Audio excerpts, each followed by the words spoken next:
The Sam Houston State University bowling team has been making waves in the world of collegiate bowling, and a big part of their success can be attributed to their head coach, Brad Hagen. With a passion for the sport and a talent for molding raw potential into top-performing athletes, Coach Hagen has established a winning culture, and his team consistently competes at a championship level.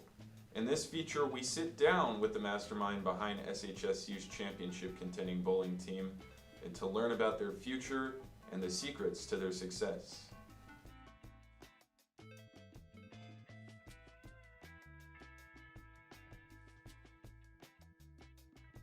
So can you share your journey to becoming a professional bowling coach? Sharing the journey, huh? 2008, I was working as a inside sales consultant for Cengage Learning back in northern Kentucky, Cincinnati area.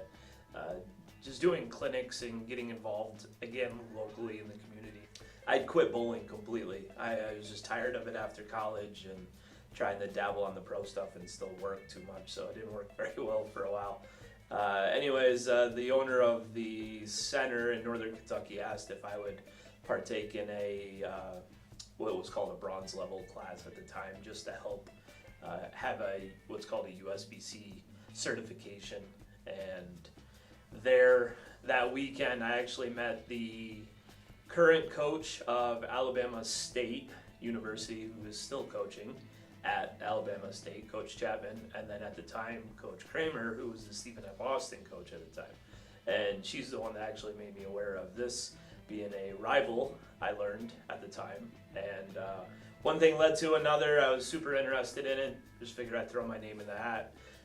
That was fall of 2008, March, April of 2009. Got a phone interview here and got offered the job in April. And started here in, July 1 of 2009, and here we are almost 15 years later and perennial in the NCAA world. When did you start realizing that, maybe this is going to be something good? Because, you've had pretty good success, right out of the gate when you first started. I think so at Cengage Learning, what I was doing as an inside sales consultant was higher education. So everything was still oriented around guidance and education and formulating those things. In an odd way, those nuances kind of helped me put together a formulated game plan. When I came down here for an interview, I literally had a blueprint of everything I was going to do or attempt to do within the first 2 years. Based on my experience as an athlete in college, everything I didn't want as an athlete and everything I wanted.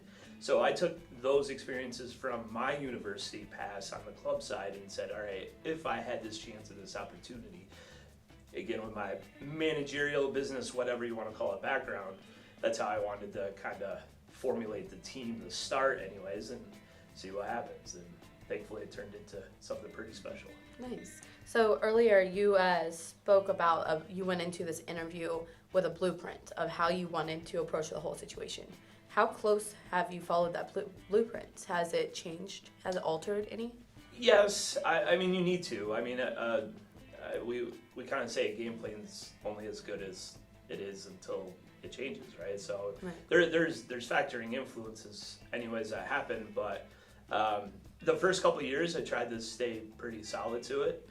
Mm-hmm. Again, learning the ins and the outs and the competitions and the places to go versus not go. The big part of it was, hey, we got to figure out the strength of schedule.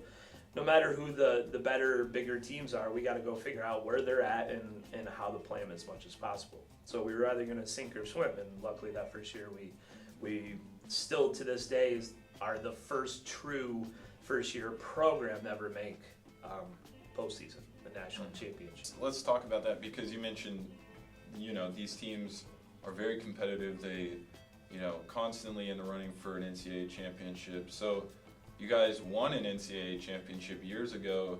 Kind of walk me through, I guess, from the beginning of that season, kind of how it felt, what was the energy like, and then, leading up to the championship, how good of a feeling was that when you guys finally won? 2014, so that season 13-14 for us, to be honest, was a complete mess. The front half, we had a lot of talent, we had a lot of depth, just the results weren't coming. So To be honest, the roster we started out at the beginning of the year was not the roster we ended at the beginning of the year. Things had to be changed and decisions had to be made, but it was out of good faith and for what I thought was the best need of the team and for myself and for everybody around. However, as the season progressed, especially in the spring semester, things started gelling a little tighter and things started clicking a little more, and then towards that end of the semester you could kind of look back and go, hey, this could be something special if we get the opportunity to make postseason, and we did. And then the nice thing at that time, it was your top 8 team. We came back and won in the first set against the number 1 team at the time, which was Maryland Eastern Shore, I believe.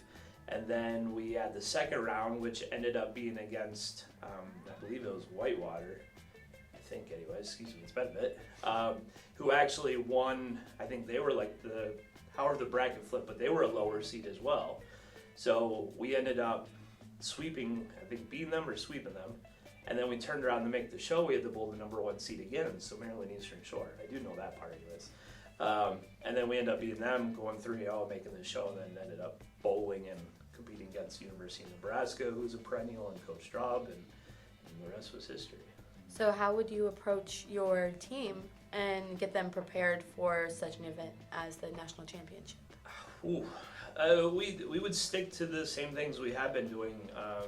And again, the preparation is really trying to be as versatile as possible with the equipment we have as well. It's one thing with us, we're very fortunate to have a very good bowl sponsor and a ball contract that give us a lot of good options within, again, chemistry stuff, different DNAs of bowling balls, similar to kind of like a golf ball where things are softer or harder. And then we want to take those items anyways, the balls anyways, and be able to make them as versatile as possible by changing the surfaces. So it's a lot of mental preparation, but we're doing that every day. The physical stuff is really about us. It's just nutrition and keeping everybody healthy. Our season's so long and our competition days are so long, which a lot of people don't realize.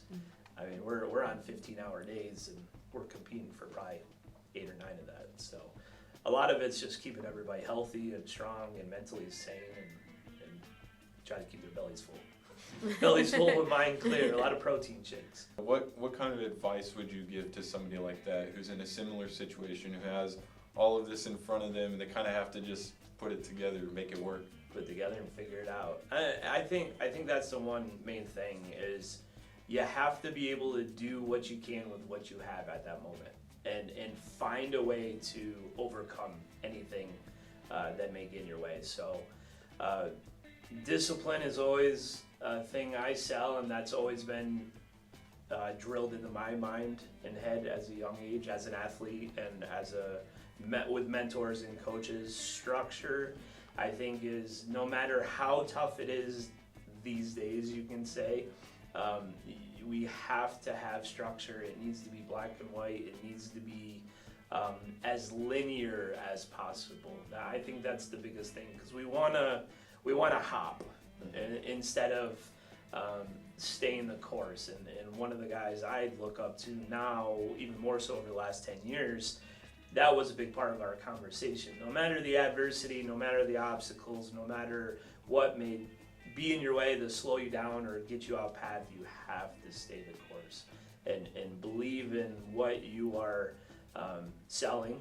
So you can't sip it unless you sell it the right way, and just make sure if it doesn't work, then you can adapt and change and overcome down the road. But until you try again and keep going, you don't know. So there's that sense of competitive vulnerability that we all have to have as coaches and mentors and as athletes, to go, if it doesn't work, we'll change it. But if we don't know it doesn't work, then we got to keep trying it. So stay the course. As the head coach of Sam Houston State University's bowling team, Coach Hagen left a lasting impact on the sport and his players. Through his dedication, expertise, and love for the game, he has molded a group of individuals into a championship contending team. His passion for the sport, combined with his commitment to his players, makes him a true asset to the world of collegiate bowling. Coach's impact on the sport will be felt for years to come, and his legacy will live through the countless players he has inspired and the victories that he has helped to achieve.